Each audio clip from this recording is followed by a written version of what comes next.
Nangunguna na ang Signal HD Spiker sa leaderboard ng PVL Conference matapos ang tatlong sunod-sunod na panalo. Magbabalita si Ian Suyu.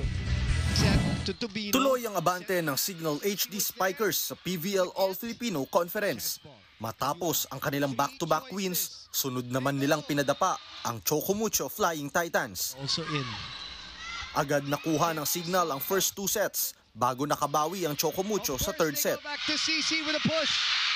Pero pagdating sa ika-4 na set, hindi na pumayag ang Signal na makabuo ng momentum ang Flying Titans.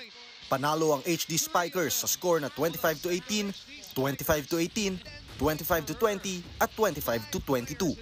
Dahil sa panalo, tabla na sa ibabaw ng leaderboard ang Signal at PLDT high-speed hitters na parehong may 3-0 win-loss record. Grabe yung labanan. And siyempre, kita ko yung pagod talaga, especially nung gumalaw na din talaga ng maganda yung Chocomucho, which is yun yung in-expect namin. But ang good thing kasi nakapag-invest na rin kami ng good 2 sets. Bumida sa laro ang setter ng koponan na si Jel Cayuna matapos magtala ng 11 points. What a pass there!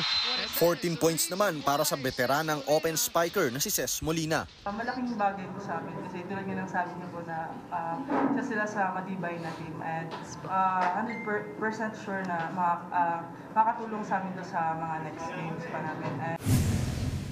Bago yan, unang sumalang ang Zeus Coffee Thunderbells kung saan pinatumba nila ang Galleries Tower High Risers in straight sets. Final score 25-22, 25-16 at 25-19. Top scorer sa larong yan si Chini Arroyo na may 14 points habang nagdagdag naman si Glodin Trancoso ng 11 puntos. Dahil sa panalong yan, umakyat na sa 2-1 ang win-loss record ng koponan habang wala pa ring panalo ang Galleries. Magbabalik ang PVL action sa Sabado sa PhilSports Arena.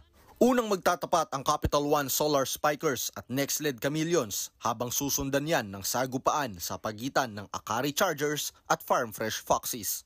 Para sa 1PH, Ian Suyu, News 5.